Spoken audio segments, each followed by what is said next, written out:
They said it was a vacation, a break from the noise, the mess, the guilt they refused to name. Just the three of us. No work emails, no little half-siblings screaming from the back seat. Just Florence, in autumn, warm light, brushing off cathedrals and cobblestone. A family trip, they said. Healing, they called it. I wanted to believe them. That morning, we had espresso at a cafe tucked beneath our pensione. Dad stared into his cup like it owed him answers. Christine, his second wife, wore that perfume I used to like, until it meant she was staying longer. They said, "Let's walk, grab souvenirs." 15 minutes, I nodded. Why wouldn't I? I was 16 and stupid enough to still trust them. 15 minutes stretched like shadows at dusk. An hour, then 2. No calls, no messages, just silence. By hour 3, I'd run back to the front desk. The clerk blinked at me like I'd asked in a dead language. "They checked out this morning," she said. I remember those words better than anything from school. When I forced the room door open with a staff keycard, it was empty. Not messy, empty. No bags, no jackets, no trace. Like I'd imagined them. I didn't scream. I didn't cry. I just stood there, alone, 16, in a country where I didn't even know how to ask for help. And that's when I found the note. "You're 16, old enough to survive." Not even signed. I spent my first night in Florence, wrapped in my jacket, under the awning of a shuttered souvenir shop. It smelled like cold stone and wet leaves. Every passing footstep made me flinch. By the third day, hunger dulled everything. My fear, my shame, even the bitterness. All I could think about was food. Not comfort food, just calories. I passed a narrow bakery tucked along Via dei Neri. A tray of still warm focaccia sat cooling on the windowsill. My hand reached out like it had a will of its own. And then another hand caught my wrist. "Stealing?" the voice asked low, calm. Not judgmental, just unimpressed. I looked up. A man in his 60s. Curly grey hair, arms dusted with flour, a dish rag slung over one shoulder like it had lived there for years. He didn't look angry, just tired in that way people are when they've seen enough. I said nothing, my mouth wouldn't work. I just nodded once. Starving. "You want bread," he said. "You clean trays. That's how I met Marco." The man behind Forno di Marco, a bakery older than most of the tourists on the street. He led me inside without another word. That night, I scrubbed baking trays until my fingers burned. Marco didn't praise me. He just handed me a thin blanket and pointed upstairs. "Last door, small bed. It creaks," that's all he said. I slept like I'd never slept before, not because it was soft. It wasn't. But because for the first time in days, no one could leave me. The next morning, he handed me a hot roll and said, "Eat, then learn." I didn't ask what I'd be learning. Didn't matter. I'd already decided I wasn't going to be the boy they left behind. I was going to be someone they wouldn't recognize if they ever looked me in the eye again. In the beginning, I didn't plan anything. I just existed. Wake before sunrise. Knead dough. Wipe tables. Mop floors. Sleep with the hum of Florence's street noise seeping through the walls. Repeat. Marco didn't ask where I came from. Didn't ask why I had no last name, no accent that matched. Maybe he already knew, or maybe he just didn't care. He lived like the oven, steady, hot, and indifferent to your reasons. It took weeks before my body stopped aching, before I stopped flinching at every slammed cupboard or sharp footstep. I learned to twist dough without tearing it.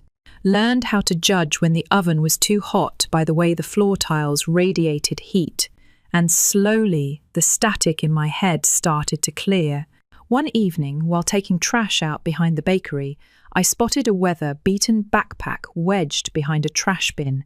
It was cracked open like a mouth, one that had already given up. I pulled it out anyway. Inside, a half-dead laptop, scratched like it had fought a bear, and a frayed charger held together with electrical tape. I stared at it for a long time, not because it meant something, but because it might.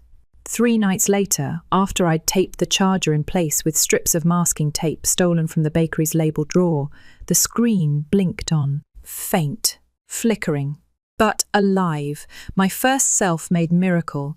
Using the Wi-Fi from the espresso bar across the alley, I started slow, news articles, recipe blogs, then stumbled into a free GED prep site.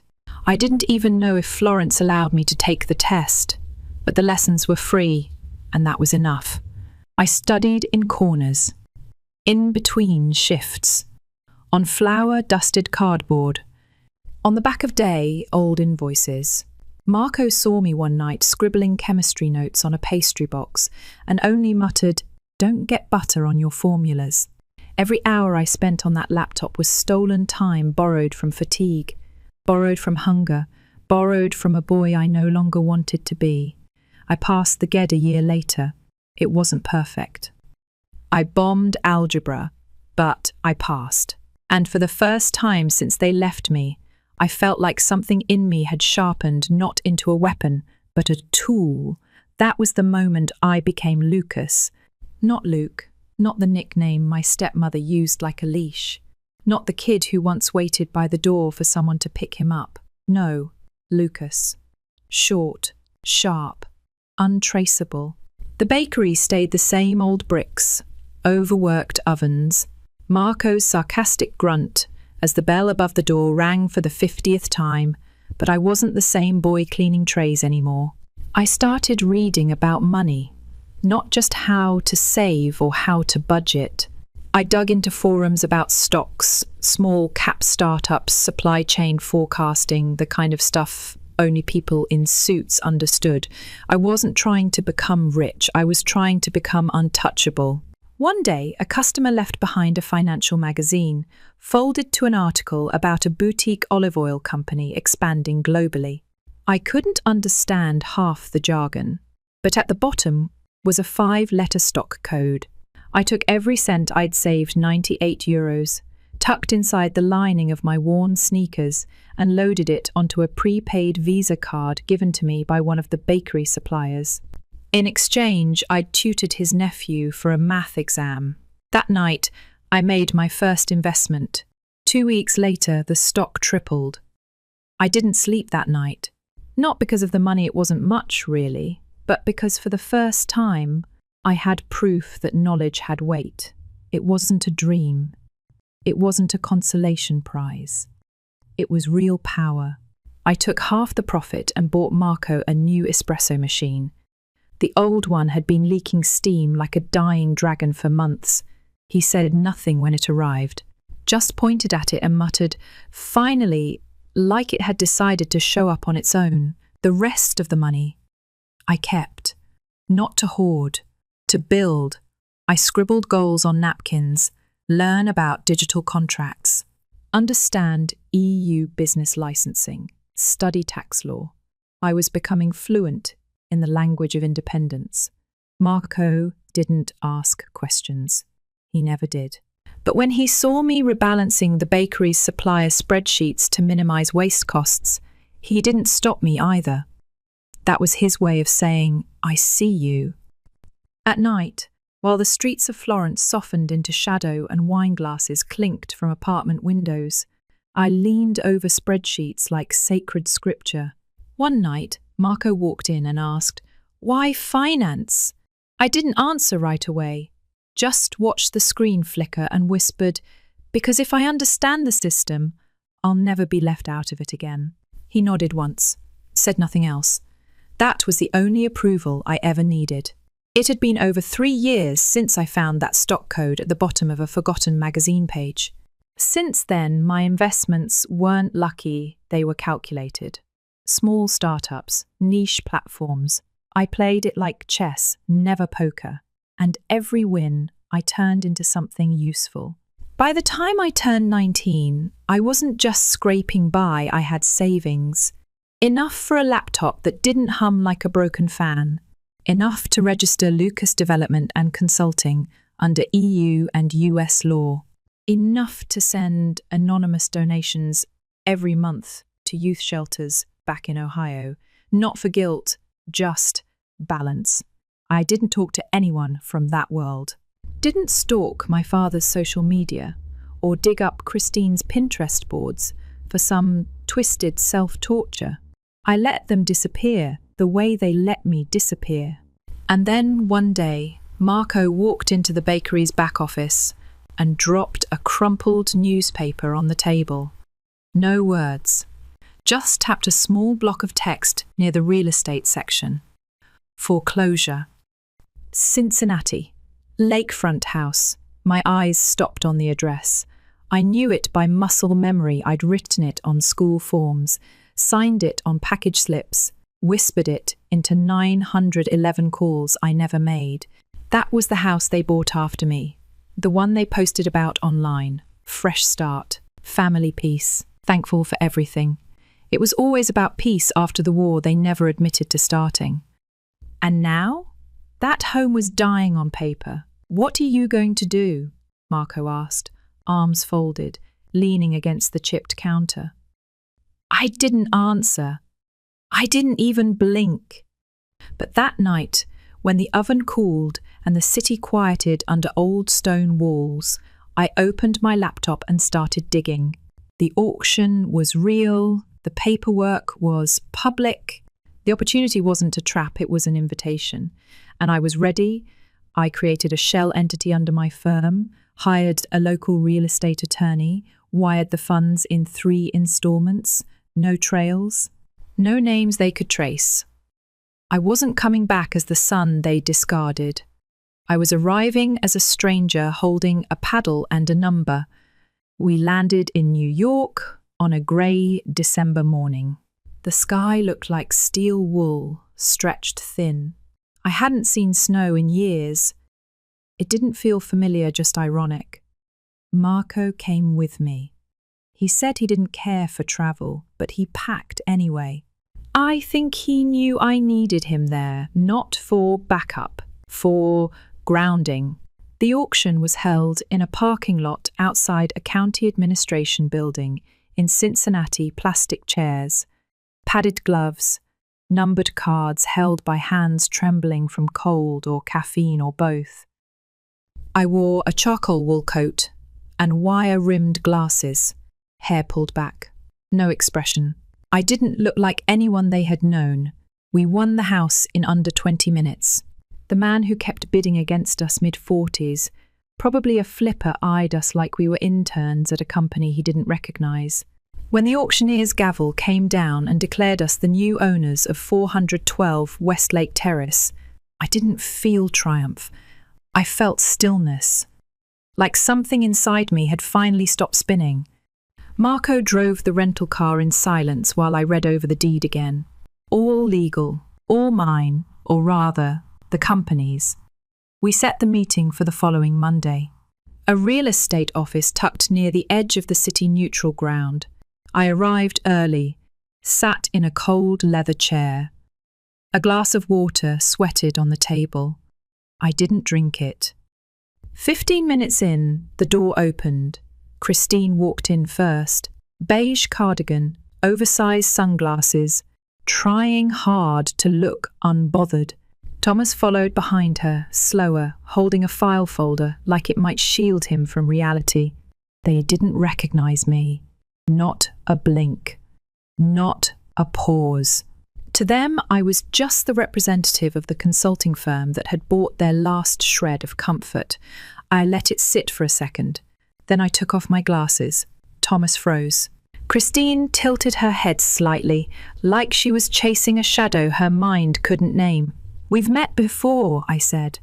Calm, measured. Florence. I was 16. Christine's hand curled around her purse strap like it might steady her. We thought it would be easier for you, she whispered, if we just disappeared, so you'd hate us less. I let that hang in the air. No anger, just facts. You didn't leave a letter, a contact, not even a phone number. You left a kid in a foreign country with nothing but a dead phone and a sentence scribbled on hotel stationery. Thomas still wouldn't meet my eyes. I reached into my folder, pulled out the deed and slid it across the table. This house now belongs to LDC Holdings. You have 30 days to vacate. You can't do this, Christine said. Her voice cracked for the first time, not from shame, but fear. I'm not your anything, I cut in. You made sure of that 9 years ago. Marco walked in just then, as scheduled. Calm, precise. He handed over the official move-out timeline and said, "We can refer a relocation service if you need help." Christine started crying. Real tears this time. But it wasn't grief. It was exposure. She was losing her narrative. "We're family," she said again, quieter this time, like she knew how little weight the word carried. I stood. Family doesn't abandon a child and hope no one notices. You made your decision. Now, I've made mine. I didn't look back, didn't need to. They left quietly, the way ghosts do.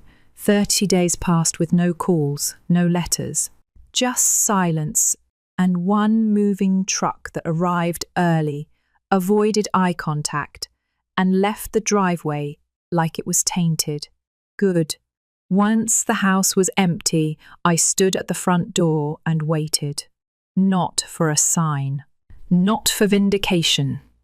Just to feel the space exhale. It did. The place looked smaller than I remembered. Rooms once soaked in golden hour filters were now just hollow, faded shapes. The family portrait was gone. The live, laugh, love frame had a dustless outline on the wall, like even the lies had left imprints. I brought nothing with me except a notebook filled with plans, not dreams, blueprints. Every line was clear: repurpose, repaint, rebuild, and rename, second light, because sometimes the first light dies too soon. But that doesn't mean it's the last. I stripped the walls down to plaster, tore up the carpets, replaced every stiff-backed chair with something soft, with weight, with welcome. I wanted this house to be what mine never was, a place that didn't creak under silence or snap under expectations. Marco arrived a week later. He brought tools, recipes, and the same flour-speckled apron he wore when we first met. He took over the kitchen without asking. That was his language acts, not questions. He also brought 3 guests. The first was Leo, 17, tossed out after telling his family the truth about who he was.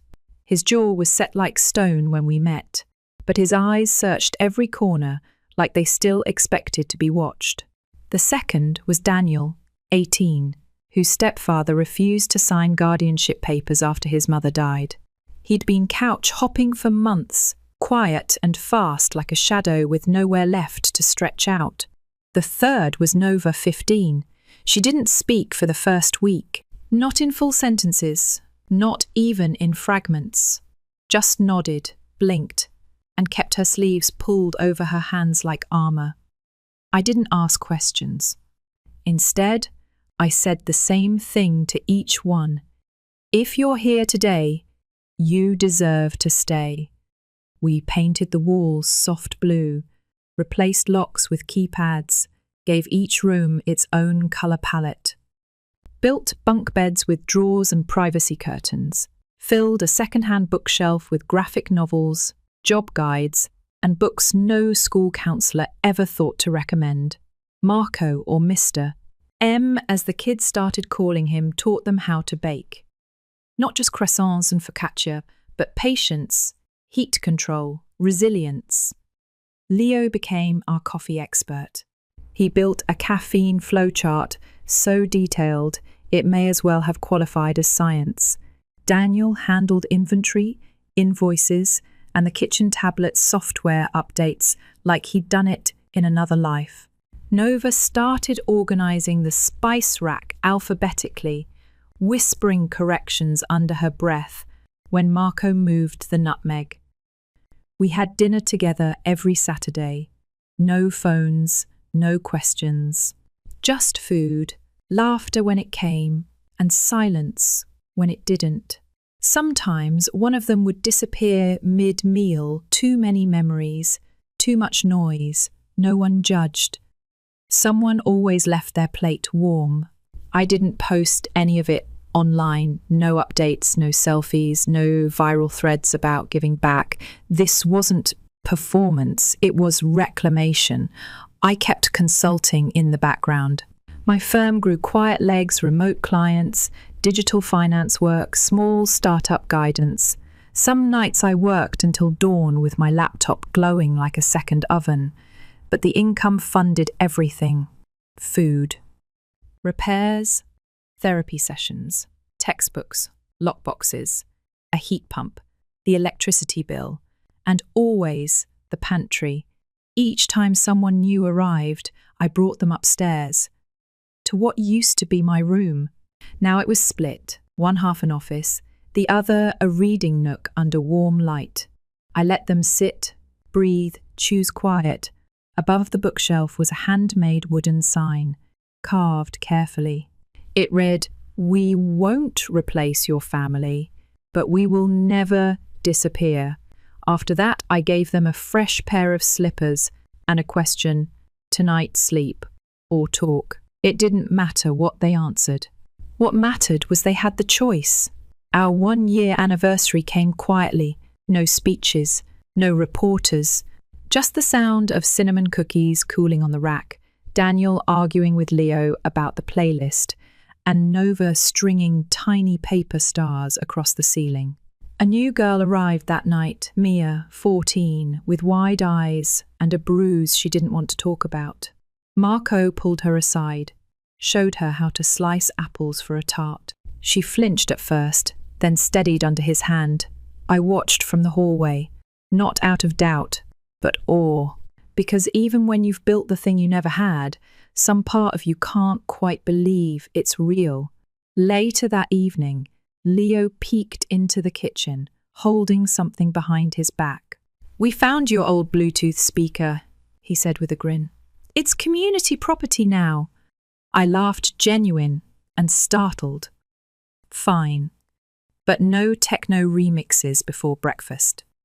"Deal," he said, already halfway up the stairs, voice echoing into the rafters. That night, after the lights dimmed and laughter settled into soft breathing, I stood by the front door, the same one they once slammed shut behind them, and stared out at the quiet street. There were no ghosts tonight, no echoes, no footsteps I feared were leaving. Only warmth, only light. Story 2, my name's Eric. I turned 49 the night everything came to a head. If you're wondering what kind of man just walks away from his family without saying a word, well, I wasn't always that guy. It didn't happen in a flash. It was more like slow erosion. You know that story about the frog in warm water? If you drop it into boiling water, it jumps out. But if the temperature rises slowly, it just stays there, cooking alive. I was the frog. And I didn't realize the water had started to boil until my daughter handed me a paper crown that read Disappointment Royalty. Let's rewind. I met my wife, Linda, in college. She was loud, magnetic, always surrounded by people. I was the quieter type, good with fixing things, grilling, building IKEA furniture without the manual. We married after graduation and had our daughter, Ruby, 2 years later. I loved being her dad more than anything. I wasn't perfect, who is, but I showed up. Every school concert, every midnight fever, every college move-in, I worked in it. Not glamorous, but it paid the bills. Linda stayed home with Ruby, then dipped her toes into a million side hustles, essential oils, a blog about spiritual wellness, a women empowering women Facebook group that mostly posted inspirational quotes and tea-spilled gossip. From the outside, we were picture perfect.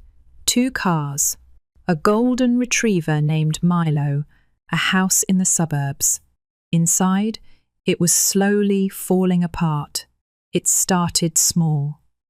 Linda interrupting me constantly, like my voice was background noise. I brushed it off. That's just how she is, I told myself. Then came the little digs. I'd doze off after a 10-hour shift, and she'd mutter, "Must be nice to nap after a day of minimal effort. Forgot milk? You had one job." Always said with that passive-aggressive chuckle that made you feel like the jerk if you took offence. Ruby started picking up on it too, rolling her eyes when I offered advice, talking over me, dismissing ideas until someone else repeated them louder. I wasn't a father anymore, just a utility, the ATM, the fixer, a placeholder. So when my birthday came, I didn't expect a parade, just maybe a quiet dinner. Instead, I got a party I didn't want and a crown that changed everything. Linda organised it at our house. Ruby invited her entire friend group. Even my brother-in-law, Tony, who hadn't shown up for anything in years unless there was free alcohol. Streamers, a banner screaming happy, 4999. Ribs prepped on the grill. And guess who was manning the barbecue? Yeah, me. On my birthday. I played along. I always did. Halfway through, Ruby brought out this paper crown, one of those cheesy, glittery ones from a party store. Only this one said, "Disappointment Royalty," in bold, sparkly letters. Everyone laughed like it was the best punchline of the year. Linda clapped. Tony patted my back and muttered, "Pretty spot on, huh?" I laughed too. That short, brittle kind of laugh you let out when your stomach's in knots but you don't want to ruin the mood. I grilled. I cleaned. I took the photos, every single one. Wasn't in a single shot myself. When they cut the cake, someone joked, "Make a wish. Maybe for a better personality this year." Laughter again. My hand tightened around the knife. But I smiled. Always smiled. Later that night, everyone was gone. The balloons drooped. Milo snored in the corner. I asked Linda, "Did you really think that Crown was funny?" She didn't even look up from her phone. "It was a joke. God, you're so sensitive lately." That night I sat in the dark and opened my laptop. I didn't know where I was going, just that I was going. I booked a one-way ticket to a small town in Montana, Stag Hollow. Quiet place I remembered from a work trip years ago. Pines. Mountains. A diner with the best blueberry pie I've ever had. I packed light. A duffel of clothes, my laptop, a few books, and Milo. Nobody noticed we were gone until the next morning. I left a note on the counter. Simple. I need space. I don't think I've ever truly been happy. Take care of yourselves.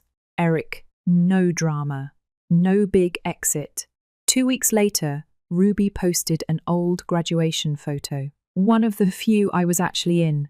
Caption, "If anyone sees my dad, please tell him we're sorry." We didn't realise what we were doing until he was gone. The comments rolled in. He always seemed so patient. Never knew he was struggling. Even Tony chimed in, "I miss you, bro." Same guy who called me a doormat between beers that night, I didn't reply. Not yet. Because leaving wasn't the end. It was the first page. In Stag Hollow, I got quiet. Real quiet. Rented a studio above a hardware store run by a retired vet named Hank. Walked Milo through misty mornings. Brewed strong coffee. Wrote. Thought. Exhaled. I started writing, not just journaling, but documenting. Every sacrifice I made, every time I bailed Tony out, paid off Linda's mum's bills, co-signed Ruby's car, birthday parties, college tuition, the time I fixed the roof during a snowstorm, and then the insults, the jokes, the birthday crown, and the receipts, literal ones, bank statements, screenshots, emails. All of it, because while they laughed, I was taking notes. Then one day, an email from Ruby popped up. Subject line, "Please read." I stared at it for hours before clicking. I didn't get it before. I thought it was just a harmless roast. I thought you could take it. But I see now. I see everything. I'm sorry, Dad. I miss you. I didn't reply. I couldn't. Not because I felt nothing, because I felt too much. And I wasn't done, not by a long shot. After Ruby's email, I didn't jump into action. I just sat with it. Her words echoed in my head for days, but I didn't respond. Because by then, I was already deep into something else.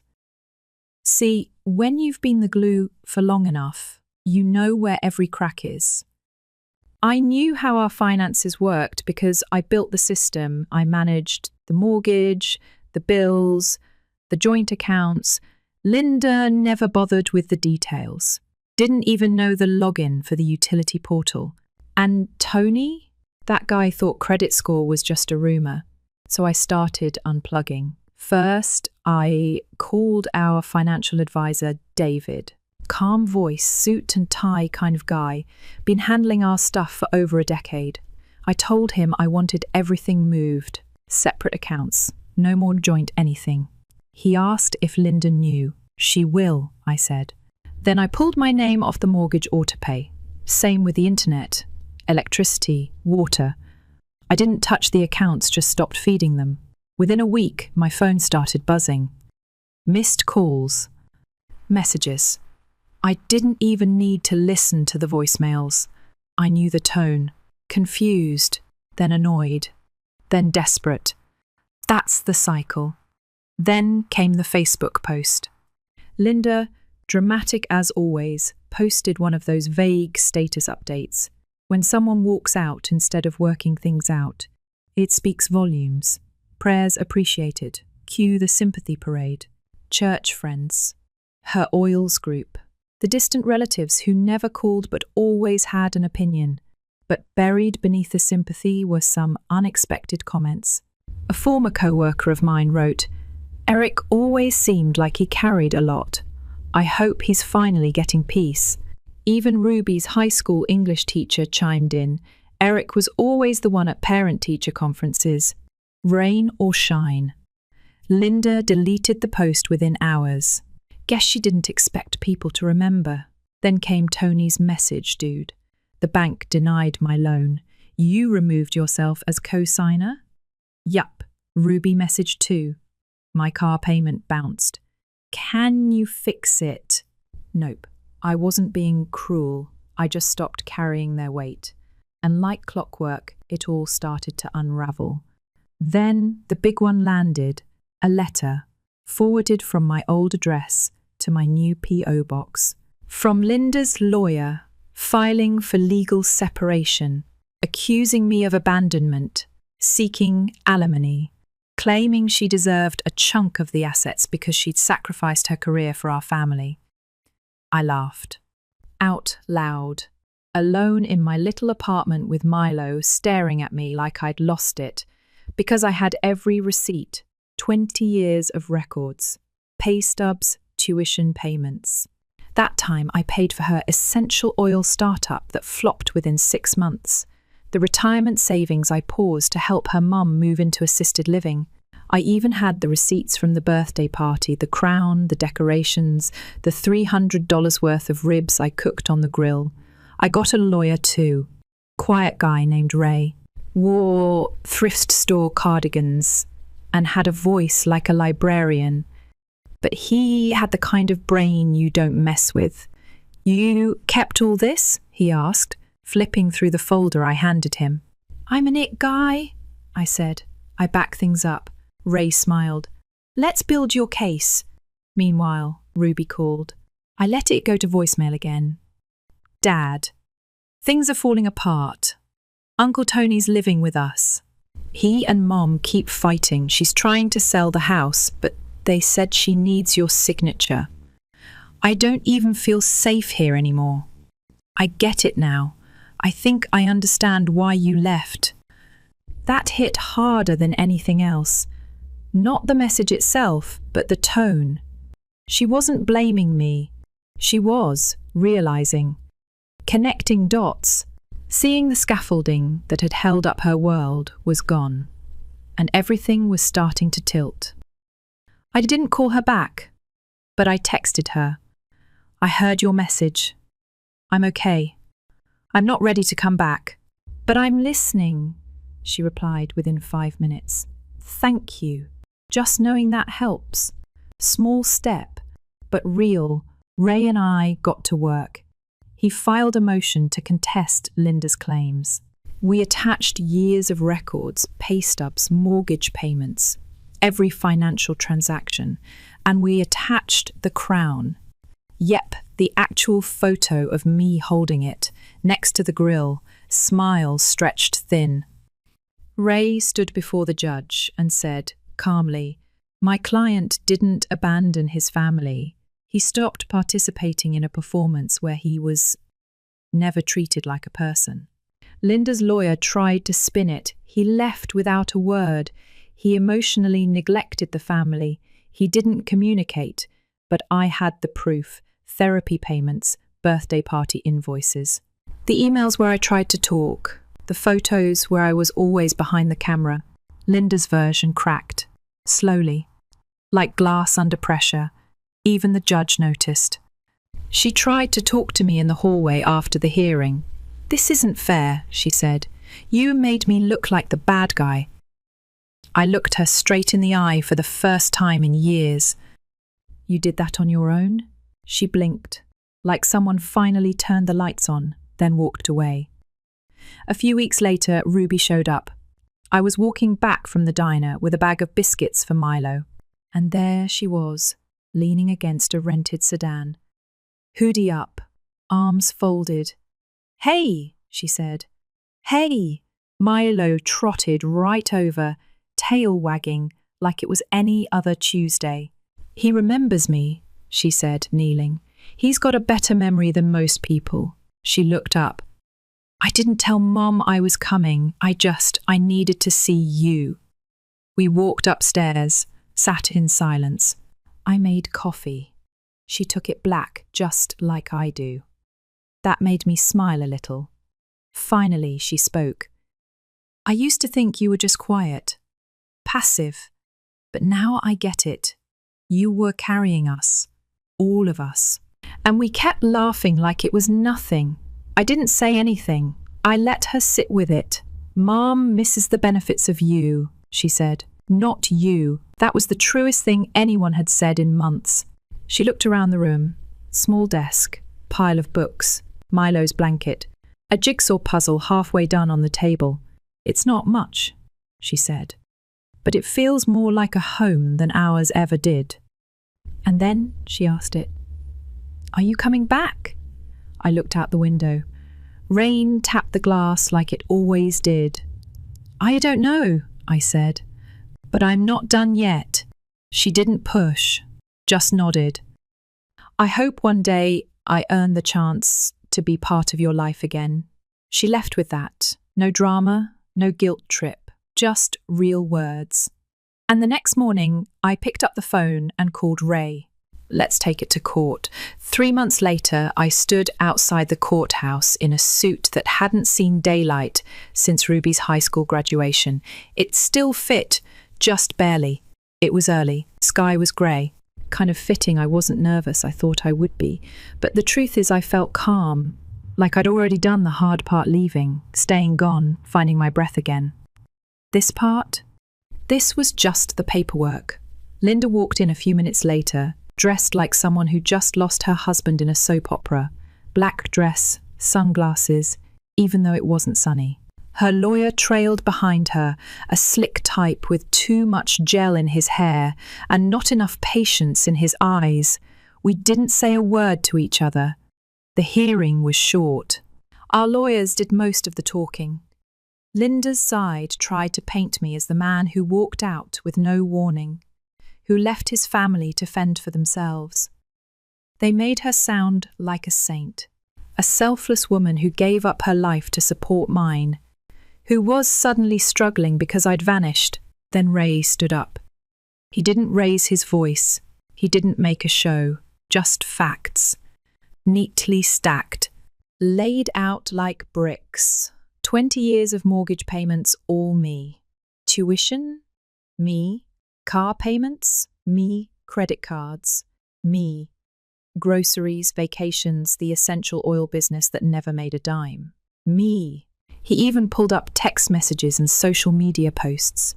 The crown photo, the jokes, the absence of photos of me at my own party, the receipts from Ruby's counselling I'd quietly paid for after her breakup.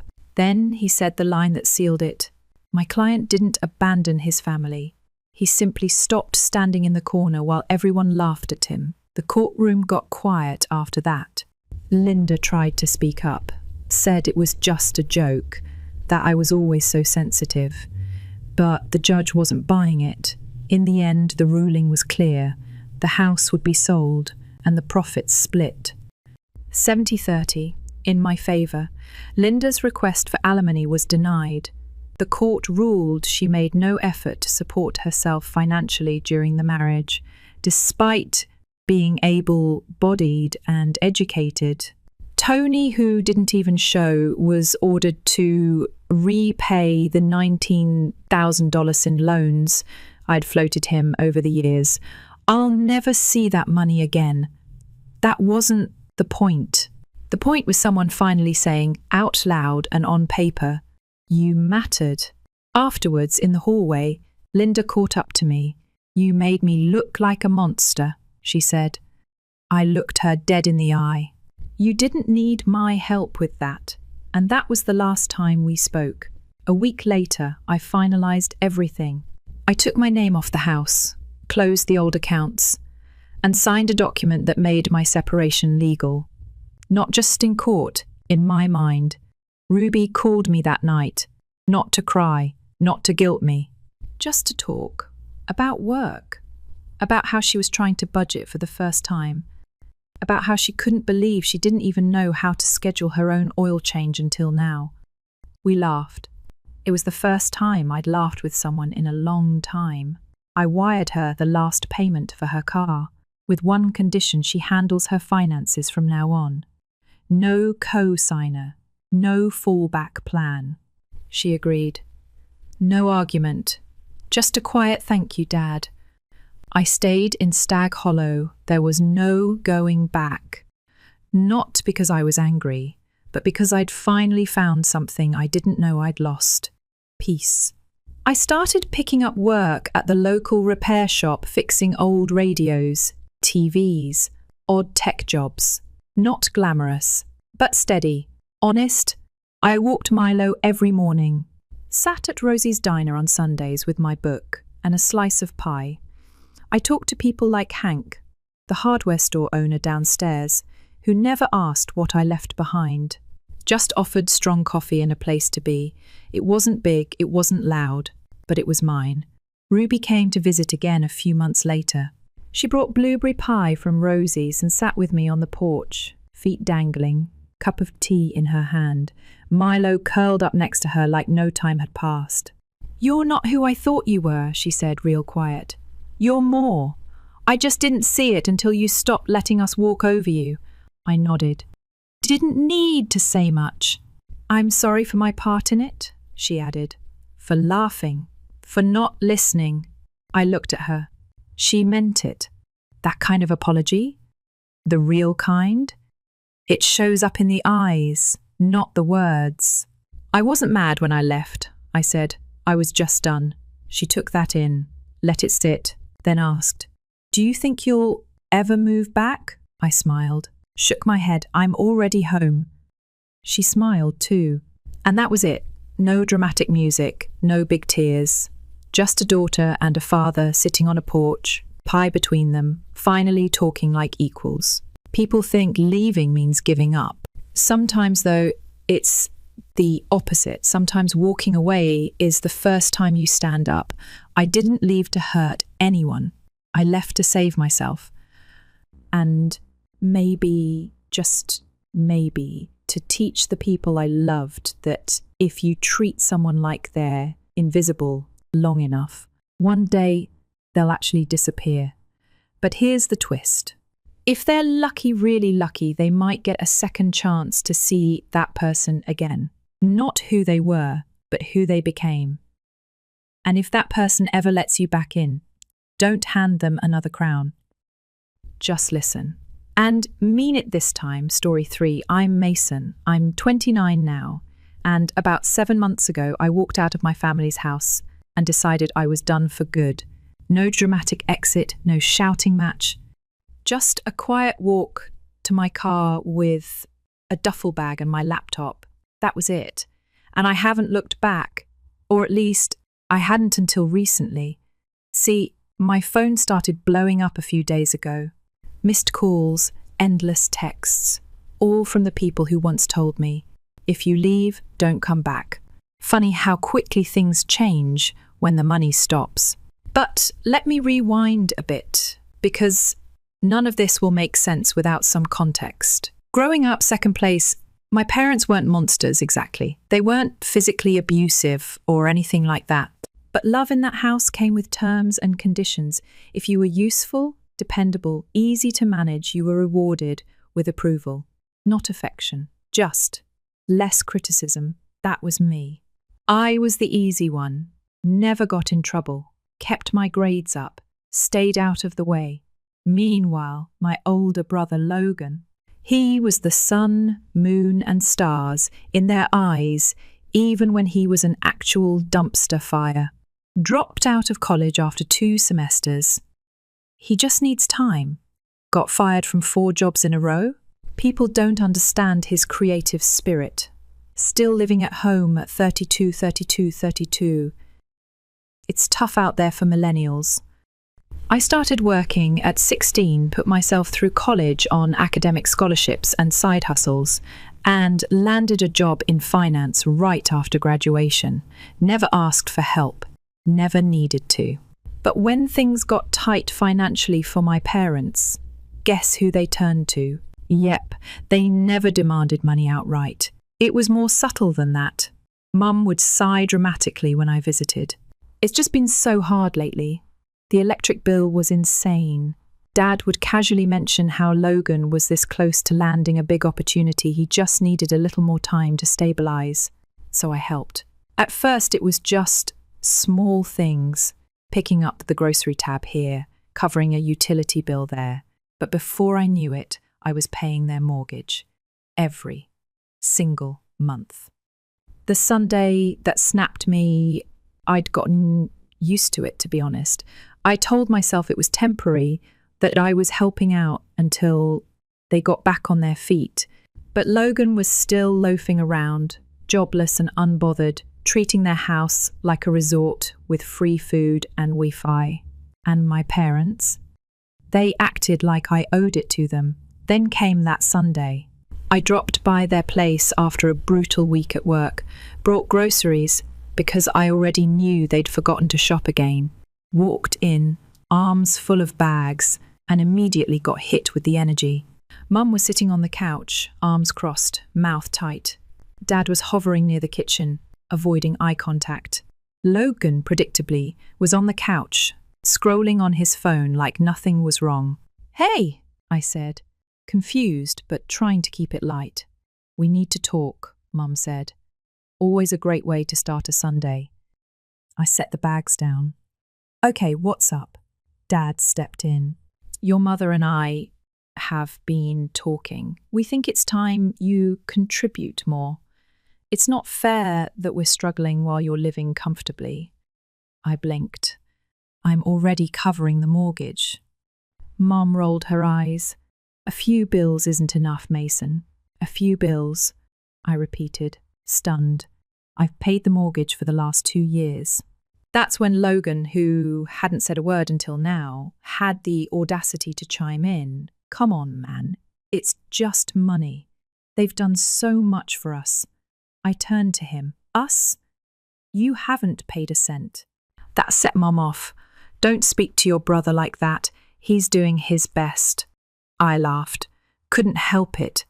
His best at what? Setting the world record for consecutive hours of freeloading. Dad snapped.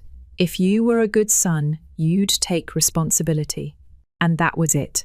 Something in me cracked. I looked at all three of them, their entitlement, their shamelessness, and I realized no amount of helping would ever be enough. So let me get this straight, I said slowly. You want me to cover the entire mortgage, buy the groceries, and keep Logan living rent-free, and you don't see anything wrong with that? Mum stood up. If you walk out that door, don't bother coming back. I stared at her. Then I smiled. Okay, and I left. No yelling, no slamming doors. Just walked out. Drove back to my apartment, sat on the couch, and finally breathed. They only missed me when the bank did too for 6 months. Silence. No birthday texts. No passive-aggressive Facebook comments. Nothing. It was bliss. Then a few days ago, my phone lit up with a text from Dad. Why didn't you cover the mortgage this month? I stared at the screen.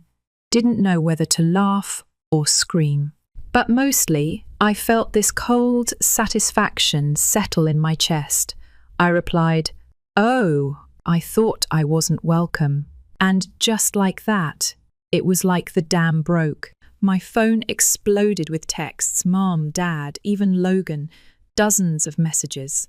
Some angry, some desperate, the bank called. We're past due. Are you really this heartless? You're punishing us for no reason. We're your family. Dude, you're gonna let us lose the house just to make a point? I didn't respond. Not yet. I wanted the silence to make them squirm.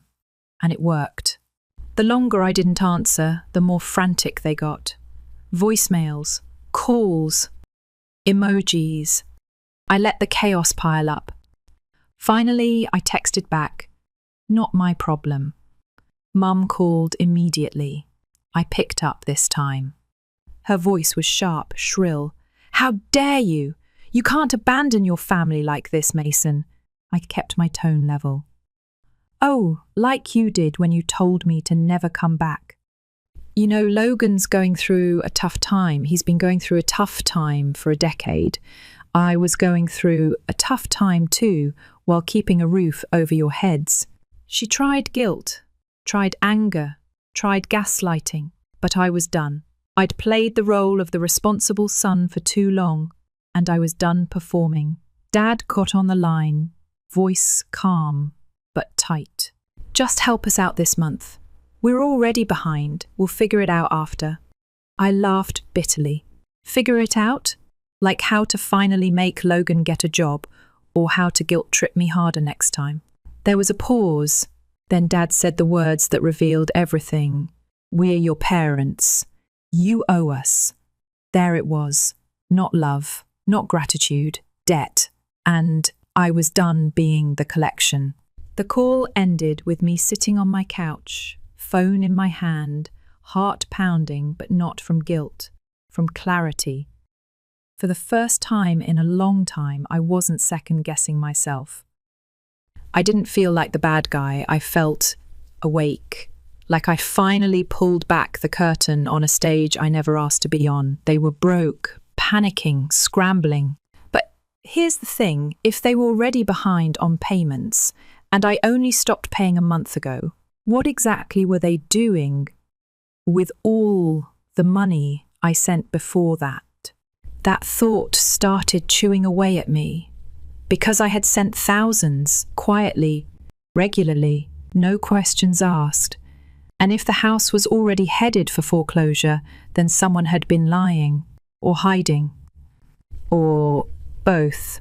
So I opened my banking app. Years of giving, no receipts of gratitude scrolling through my transfer history made me feel sick. Not just because of the sheer number of payments, but because I remembered how casual they were about it. I'd send $800 and Mum would reply with "Thanks, sweetie." Like I'd picked up her dry cleaning, not just saved their home. I totaled everything I'd sent in the last 2 years. Groceries, mortgage, emergency dental bills for Logan somehow. All in all, a little over $38,000. And I never asked for anything in return. But something didn't add up. They weren't living fancy. No new furniture, no vacations. But somehow, despite me covering major expenses, they were still broke. Not tight on cash, broke bank calling, house on the line broke. So I called the mortgage company, kept it polite, just a concerned son checking in. Hi, I used to help my parents with their monthly mortgage, I told the rep. I stopped recently, but I wanted to make sure the account is in good standing. There was a pause on the other end. Then she said, Sir, this account has been delinquent for almost 8 months. My jaw dropped. 8 months? Yes. We haven't received a full payment since. Last December, I was quiet for a second. Okay, thank you. I hung up and just sat there, staring at the wall. 8 months. So even when I was sending money, they weren't using it for the mortgage, which meant the money went somewhere else. Where did the money go? I didn't want to jump to conclusions. Maybe there was something I didn't know. Maybe it went to bills or medical stuff or hell, I don't know, Logan's secret art startup. So I did what I should have done a long time ago. I called him. He answered like I'd just given him $1 million. Mason, finally, man, Mom's losing it over here. Yeah, I know, I said. Hey, quick question. Sure, where did the money go? Silence. I pressed. The bank says the mortgage hasn't been paid in full for 8 months. I've been sending money. So, if they weren't paying the mortgage, what were they doing with it? A long pause. Then, I don't know, man. I'm not in charge of their finances. You live there, Logan. So you didn't notice anything? No missed mail? No calls? No signs that the house was about to implode? He got defensive. Look, it's not like I'm the one who asked you to pay for everything. That was Rich. No, you just benefited from it, I snapped. For years. You got to live rent-free while I picked up the pieces. And now that it's all falling apart, suddenly I'm the villain? You're making it worse, he said. You could just help. I laughed. Help? That's all I've ever done. And I hung up. The denial phase, aka MOMs. Greatest hits. It didn't take long for Mom to call. When I picked up, she didn't even say hello. Just launched into full panic mode. You can't do this to us, Mason. We're drowning. I stayed quiet. She filled the silence. We've been trying so hard, but things just got away from us. We thought we had time. Time? I repeated. You mean the 8 months where I was sending money and you weren't paying the mortgage? There was a sharp inhale, then silence. Where did it go? I asked again, calm this time. Her voice broke. We had credit cards, medical bills. Logan needed help with his car. His car, I said. You let the roof over your heads go unpaid to fix his car. We didn't mean for it to happen like this. You let it happen, I corrected. You chose it. Don't say that. You don't understand what it's like being parents. No, I said. But I understand what it's like being your fallback plan. She went quiet. Then, in a smaller voice, we didn't think you'd ever leave. And there it was. The truth, naked and ugly. They never imagined I'd stop helping. Because they never saw me as a son. They saw me as a solution. That's when I knew. I wasn't just walking away from a mortgage. I was walking away from a system I never signed up for. The turn I told them they had options. Sell the house. Cut expenses. Make Logan get a job. Hell, refinance, do something. But they didn't want options. They wanted me to go back to paying. So I made a decision. I called the bank again, asked what it would take to legally delink myself from anything tied to their mortgage or property. Turns out, since the house was never in my name, there was nothing to untangle. I was clean. And that knowledge, it felt like a weight had been lifted from my shoulders. They wanted me to fix it. Instead, I fixed me. I closed the last joint account I had with them, an old emergency fund I used to pad during college. I should have shut it years ago. I finally logged in, checked the balance. $12.47. That felt poetic. I closed the account and logged out. That night, I slept like a rock. No guilt, no stress, no phantom texts from my mother echoing in my mind. Just silence and peace. A few days passed after I shut the last account. No calls, no messages, nothing. It was strange. Not quiet strange, calm strange. Like the storm had moved on, but I was still standing in the middle of it, waiting for another wave that never came. I thought maybe they'd finally accepted it. Maybe this time they'd actually deal with the mess instead of throwing it back at me. But then the knock came. I didn't expect it. I definitely didn't invite it. I opened the door, and there they were. My parents, both standing in the hallway like they were the ones who'd been abandoned, not the ones who did the abandoning. Mum spoke first. Her voice wasn't angry, just tired. "Can we talk?" I didn't answer right away. I just looked at them, looked at the people who raised me, praised my brother for doing the bare minimum, and guilt tripped me every time I dared to put myself first. Then I stepped aside and let them in. We sat in the living room. No small talk, no catching up. I waited, and they got to the point. "We're going to lose the house," Dad said quietly. I nodded. I know. Mum looked at me like she was trying to read something in my face. Maybe hope, maybe weakness. "We didn't come here to beg," she said. I raised an eyebrow. "Could have fooled me." She looked away. Dad sighed. "We didn't handle things right," he said. "Understatement of the year. We depended on you too much," he went on. We thought you'd always be there." I didn't respond.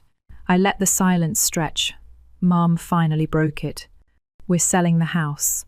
That caught me off guard. "Seriously?" She nodded. "We talked to a realtor. It's already listed." I leaned back. For a second, I wasn't sure how to feel. Relieved? Vindicated? Sad?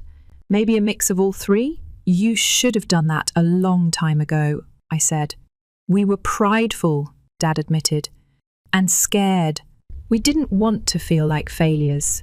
"You weren't scared when you kicked me out," I replied. "You weren't scared when you told me to leave and never come back." They looked down. "Shame has a sound, it's silence, plus heavy breathing. Logan's staying with a friend," Mom added quietly. "He finally started looking for jobs. Real ones." I almost laughed. Not because it was funny, but because it was unbelievable. It took losing the house for them to finally move. "What they really came for you didn't just come here to update me," I said. "What do you want?" They hesitated. Then Mum said it. "We'd like to try again." I blinked. At what? At being a family. I let that hang in the air. Because here's the thing, they didn't come here to manipulate me.